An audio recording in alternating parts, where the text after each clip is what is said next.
রান্না মানে কি শুধু রেসিপি? না, রান্না মানে অনেক কিছু।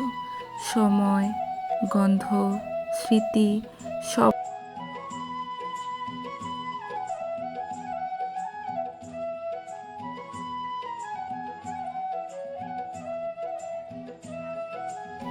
আজকে আমি যে রান্নাটা করছি সেটা নতুন কিছুই না, গরুর মাংসের কালাভুনা। কিন্তু এটা আমার কাছে অনেক স্পেশাল, কারণ এটা আমার মায়ের কাছ থেকে শেখা, যার পেছনে রয়েছে কত আবেগ, কত স্মৃতি, কত গল্প।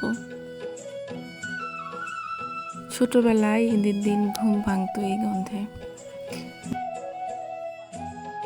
আম্মু সকাল সকাল রান্নাঘরে ব্যস্ত থাকতো, আর আমরা ভাই বোনেরা বারান্দায় বসে খিদে পেটে নিয়ে অপেক্ষা করতাম।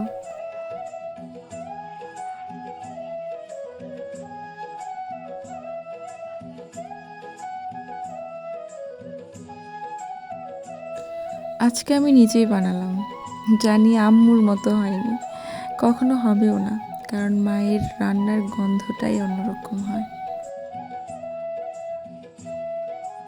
পুরো রান্নার সবচেয়ে গুরুত্বপূর্ণ মুহূর্তটা আসে যখন গরম সরিষার তেলে পেঁয়াজ, রসুন এবং শুকনো মরিচ পড়ে, যেটার গন্ধে মন ভরে যায়।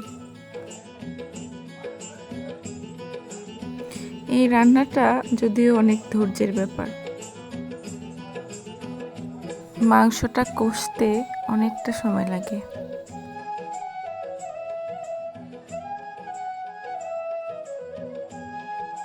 রান্না শেষে সেই মুহূর্ত, একটা ভাতের প্লেটে ভাগ করা হাসি আর একটা দুপুরের গল্প, যেটা পুরনো হয় না কখনো।